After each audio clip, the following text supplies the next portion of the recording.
Welcome to the Fit Dad Nation podcast, forging strong fathers and raising a stronger generation. It's time to get up or shut up with your host, Steve Roy. Hey guys, this is Steve Roy, host of the Fit Dad Nation podcast. Welcome to the show. Thanks for listening. I do appreciate it. I know there's a million shows out there on fitness and dad stuff, so you taking the time to listen to what I have to say, it means a lot. So thank you so much. And before I jump into today's episode, I want to invite you. So if you're listening to this, your dad, most likely, probably in your 30s or 40s, you're probably struggling in some aspect with your health or fitness. And if you've noticed that this has been a recurring thing, like, year after year, you're struggling, whether it's trying to have more energy, whether it's trying to be more confident, drop some weight, some belly fat, whatever. Maybe you're just sick of being the fat guy. If this is a recurring pattern in your life, obviously something has to change. You can't keep doing the same shit over and over and think something else is going to happen. And so the reason that the Fit Dad Nation exists is because I've been through this. I was a mess for a very long time. Turned myself around, my life around, my health, my relationships. Everything in my life got better when I really committed to my health and fitness. And I created the Fit Dad Nation because of that 5 years ago. And so the groups that we've had, including our Fit Dad Nation Inner Circle, which is our private member community, that's something that I'm probably most proud of. It's a group of guys that are really working together and have just put aside their excuses to cut through the bullshit. We get very real and we get shit done. Every month we're pushing our boundaries, testing ourselves, making progress, changing our lives, literally one day at a time. So if you're stuck and you're looking maybe for something bigger, for a change of pace, I'll invite you to apply to our group. You can find that at fdnic.com. That stands for Fit Dad Nation Inner Circle. And we'll talk. We'll see if it's a good fit for us. So today what I want to talk about is something that I've heard as an excuse many, many, many times. So over the years, 5 years, I've done a lot of, I won't even call it market research, but in my groups, and I've polled and asked, surveyed thousands and thousands of dads. And in this information, there's a lot of patterns. And one of the patterns I've seen is men talking about the fact that they have no or very little motivation to get fit, stay fit, change their diet, change their lifestyle, change something. And that's what I want to talk about. So motivation obviously is a big issue. And if you think that you're going to be motivated all the time to do whatever it is you need to do, you're wrong. It's never going to happen. I do this for a living. My life revolves around fitness, health, teaching it, breathing it, because if I don't, obviously that's a problem, right? I mean, if I'm teaching men how to live healthy, be healthy, change their lifestyles, I have to be doing it first. And with that said, I'm not motivated all the time, and far from it. I mean, not even close. I mean, honestly, I've gone weeks and weeks and weeks without feeling motivation. I've struggled to get out of bed. I've struggled to create content. I've struggled to even going downstairs into my garage and work out. It's just part of life, right? And it just depends on a million things, right? Everybody's got stuff going on in their lives. Everybody has a certain kind of stress in their life, whether it's financial, relationships, whatever it is. Doesn't matter. It's how you deal with it personally. I'm not great at dealing with stress myself. I carry it in certain ways. That's probably not as helpful as it should be. It's probably detrimental to my health, my overall mental health, because I'm not handling my own stress the best way possible. But, everybody's different. And so just keep that in mind, is there's always going to be something that's in the way, blocking your path from doing the things that you know you need to be doing, but because you've built a certain lifestyle, because you have a certain way of going about your day, you've developed a lot of habits. A lot of them probably aren't the healthiest. Yes, you're going to have obstacles, and you're not going to wake up every morning just feeling like you're going to go take on the world. It doesn't happen that often. When you watch a Jocko video, or you listen to, David Goggins or someone like that can motivate the hell out of you. Yeah, you feel great for a while, a day, 2, 3, whatever it is, and maybe you go crush a workout, maybe you go outside and run for a while or whatever it is, and that's just fine. But just remember that's very temporary, and motivation is a very finite resource. And I've talked about this before. Is I honestly believe a better approach to the motivation topic. There's 2 things: 1, inspiration, and 2 is habits. So 1, being inspired is much more impactful than being motivated. Inspiration comes from deep within. It comes from a very emotionally powerful something in your mind that's clicked. That's, whether it's, for example, your father passes away when he's 64 years old, right? Because he didn't take care of his health. He had diabetes. He was overweight, and he died way too early, right? And you have that in your family. Now you're overweight. You're following in the exact same footsteps he is. And, you're 47. You're thinking, shit, in 15 years, I could be dead. That is inspiration because it scares the shit out of you because you're like, oh my God, I have so much I want to do in my life. But if I die in 15 years like my dad did, I'm going to miss out on all of that. And I think about that all the time. I have 2 daughters, 15 and 12. I have so much that I want to do with them, for them, see them grow up. That's at the very, very, very top of my list. I want to be around for them. That's my top. That's it for me. And so the thought of me dying early, I'm not necessarily afraid of dying or whatever.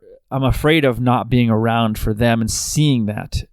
Not only them missing out on being part of my life, because I'm very close with them, and I can only imagine how difficult it would be for them without me, but vice versa. I desperately want to see how they grow up, and I want to see them flourish and become adults, and it's extremely important to me. So that's an inspiration for me. So for you, you have to really think about it. What is it that is so critically important that you have to do this? And a lot of guys that come to me for coaching are at that point of, I can't do this anymore. I have to make a change. And even then, I'll have guys come in, and I've coached guys, and they've paid me a lot of money, and they're not ready. They're not inspired. They're not motivated. They know they need to make a change, and they think by paying whatever that's going to be the solution to their problems, and it's not. And it's frustrating for both of us. I don't want to coach someone that's not ready to be coached. I don't want to take somebody's money that's not ready to put in the work. And then, it's just a lose-lose. So it really comes from within, and you have to be to a point, and I believe this, to make a real change in your life, to make a real positive, healthy change, you have to honestly be ready for it and actually legitimately want to change. And that's the big kicker here, is most men, they don't really want to change. Sure, of course, every person on earth, every single person that you ask would say, yes, of course I want to look better. Of course I want to feel better. Of course I want more energy. Of course I want better sex with my wife. Of course I want more confidence. Of course I want to take my shirt off at the beach. And people are like, damn, that guy is good looking. He's ripped. Damn, right? Of course we want that. Every person desires something like that, right? But very few do, because you don't really want to do the stuff that you need to do deep down to do it. It's just like, well, that'd be nice. And then you're going to justify it. You're going to come up with excuses why you can't, shouldn't, couldn't, wouldn't, right? It's just going to come in, the same conversations over and over and over are going to play out. And that's the frustrating part, right? It's because it's frustrating for me as a coach, because I really want to see guys, especially guys my age. I can really identify with guys in their 40s. I just turned 49, that have spent 20 years or so struggling, right? Just, maybe you grinded out a job for 20, 25 years. You're in a marriage that maybe has lost a lot of passion. You're kind of in a rut with your health. You're overweight. You don't feel particularly great about yourself. You don't have a lot of strength or energy. You don't move very well. Maybe you're still dealing with some past injuries. This is not your life. It doesn't have to be that way. And so those are the people that I really like to help and work with, because I was all of those things, and I know what it's like to be miserable, to be upset, to be frustrated, to be in a passionless relationship, to be, sporting a dad bod, not feeling great. I never wanted to take my shirt off at the beach. I mean, I know what it's like because I spent a long time there, and it's no way to live. It's honestly no way to live. And so you really have to start thinking about, what's important to you. And, when it comes back to motivation, right? And I'll say this again, every person wants to look good, feel good, be sexy to the opposite sex, right? It's human nature. Of course, we want that. Sure, you can get motivated in the short term to make a few changes, go on a 30-day diet, do the P90X, but what happens after that, right? All your old habits, or a lot of them anyway, are still back in there. Your environment is still the same. Maybe you're not around the most positive people. And so, yeah, it's a very tough thing to continue on. And at the end of the day, we want and we need lasting, continued progress and change. I mean, how many times have you gone on a diet or a program, done pretty well, lost some weight, got stronger, whatever, and then as soon as it's over that set time period, right, you slowly or quickly transition right back into your old ways, start eating all the same foods that you really missed, start making excuses why you can't make it to the gym, and then when you wake up, 2 months later, and all that progress you made, most of it is gone, and you're like, fuck, now what am I going to do? Now I'm going to, okay, all right, John, hey, we're doing the program again. You ready? Let's do it again, right? That doesn't work.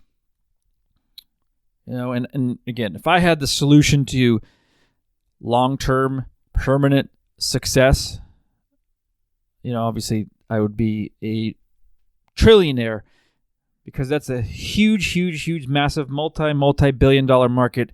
Weight loss, right? Diet, exercise, massive. It's because everybody's always trying to find something to make it work, right? There's always something new. There's always something shiny. There's always a new program. There's always a new diet. People are always trying new things, but yet we're still getting fatter. People are still getting sick. And, I'm not walking around and looking at dads that are all buff and ripped and in shape, right? I see a lot of fat dads. I see a lot of sloppy guys, slouched over. So, something is not working. So, obviously I don't have the answer to permanent success. And I don't know if there is one. I'm sure there's not, because it's another topic for another show. But back to motivation, guys. Again, I don't want to hear. So if you're listening to this and you're like, well, what's the solution? I mean, what am I going to do? I'm not motivated to work out. Yes, I want to feel better. Yes, I want to be in shape. Really would love to do that. I'd love to be able to go hike, this mountain next year. I wanted to go do this long trip, but I'm not in the shape for it. I'd love to do that, but I'm not motivated to do it. Again, one, like I said, inspiration. Find something that's extremely important to you on a deep, deep level. Use that to drive you, get you out of the bed in the morning. Not easy to do. Sometimes you have to dig deep. Sometimes you have to really self-reflect. And sometimes it's not a simple answer like, oh, I want to do it for my kids. I want to be around for a long time. It's not always the answer. Maybe it is, maybe it's not, but you really have to think about it. And I would say what's probably more practical, what's going to probably get you results faster, it's going to get your mind set better, is just literally setting a new habit of something small. I'm going to stop drinking sodas. I'm cutting that out for the next month. No more sodas. We're going to replace that soda with water. Okay, that's one habit. Okay, and there's a lot of resources, a ton of resources out there on habits, mini habits. How long it takes to create a new habit. I've heard 23 days. I've heard 41 days. I've heard 96 days. I don't know what the fuck the answer is, but anyway, just give it a month. If it's something that you're really, really, really struggling with, give it a week. I was really hooked on energy drinks for 20 years. Had a whole podcast episode on it. And I had gone through many, many periods of trying to quit. And ultimately, I ended up going back until this last time in January. But I would go for a week and say, just for this week. And I can tell you, I wake up in the morning and all I could think about was my Red Bull. I can't wait to get downstairs to the refrigerator with an ice cold Red Bull. As soon as I hits my lips, my day can start. That's how I thought. And I know a lot of people like that with coffee or something else, but yeah. And so a week was an eternity, but that's where you have to start.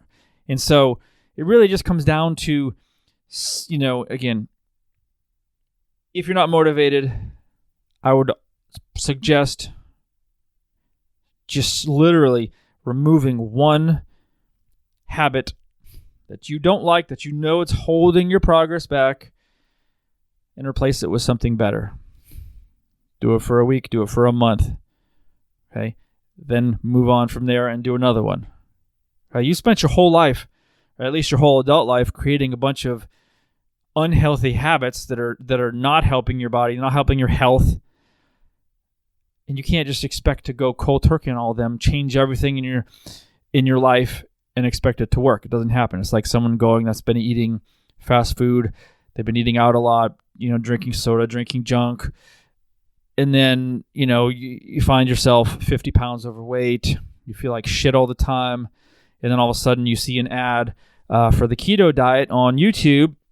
You decide to order the program and try it. And you get ready and you realize that, oh shit, I can't really have any carbs. And then you realize, oh shit, most of my diet right now it's carbs. I'm eating 65% of carbohydrates. Now the keto diet says I can only eat 5. How's that going to work? But you have to think about this stuff. So really one small step at a time, in my opinion, is the best way to do it. Don't like cold turkey.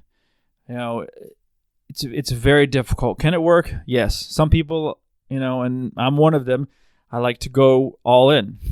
I mean, I've even in the past, you may think this is crazy, or you may think like, wow, I do this too. But I will purposely, if I'm kind of on a downward slope with my health, I will just accelerate it by just continuing to abuse my body. Like I will stop working out. I will eat worse food in order to feel worse in an effort to make a bigger turnaround because I'm an all-in-one person. So if I know I'm going to be starting something and I'm going to be 100% committed to something on, the 1st of October, but I'm in a really bad place, yes, I'll continue that downward spiral until that day where I'm like, okay, I feel absolutely horrible. Boom, 100% in, and then yes, I'll make that big shift. And you may be like that too, but it doesn't work for everybody, not by a long shot. Instead, I would say take it one step at a time. Really replace one thing at a time until you have 4, 5, 6, 7 better habits. Once that's a habit, things are going to change for you. Going to bed an hour earlier, turn off your TV an hour earlier, taking a walk first thing in the morning, having a big glass of water first thing in the morning from being dehydrated overnight, right? Small things like that. Cutting back on your sodas from 4 to 2 or from 2 to 0, right? Replacing your weekly stop at Chick-fil-A or Wendy's with a home-cooked meal that has vegetables and some lean meats. Something like that. And there's a lot of little things that you can do, a lot of little habits you can do to make changes. And I honestly think that's the best way. But, you have to stop talking about, I'm not motivated. Because I was just looking at the information because I had saved a lot of the answers from surveys and polls. And I have it in a spreadsheet because I like to look through it and kind of see themes and where I can help guys the most. And motivation popped up so many times, like hundreds of times. And so if that's you're someone that has said that or thinking that, you really have to just push that aside because I'm not a motivator. I'm not a motivational speaker. I'm not Tony Robbins. I'm not, and neither are most people, right? You're not going to you're not going to be around that unless you go to a Tony Robbins seminar every month. You're going to struggle. So put that aside. I don't even think about motivation, right? Once in a while, yeah. I'll watch a movie, I'll get fired up. I'll watch a scene on YouTube from a cool movie, I'll get fired up, but it's fleeting. I'll be out for a walk, and one of my old favorite songs, from Slayer or something will come on, and yeah, I'll get pumped up. I'll feel good. I'll get a little bit of adrenaline, and then it fades away in a few minutes, okay? It's just very temporary. So put that out of your head. Motivation is fine in very short bursts for very limited amounts of time. So, again, not to beat a dead horse here, look at habits and look at inspiration. Okay, those two things are going to serve you far better. So, if you have questions about this stuff, if you want to reach out, if you want to connect, if you have some, you want to share your story with me, please reach out anytime. I share my email address on every show, steve@fitdeadnation.com. And again, if you're still listening to this show right now, I really, really, really appreciate it. Love for you to leave a 5-star review on iTunes if you're willing to do that, if you think the shows are good. And again, if you're struggling in some aspect of your health, your fitness, and you feel like you can benefit from being around a group of supportive, like-minded guys, absolutely apply to our group. Love to talk to you, see if it's a good fit, and I hope this has helped. I'll talk to you next week. Thanks for joining us. And remember, if you want more information, check out the Fit Dad Basecamp group on Facebook. And don't forget to stop by fitdadnation.com. Until next time, keep kicking ass and taking the next step. You can do this, Dad.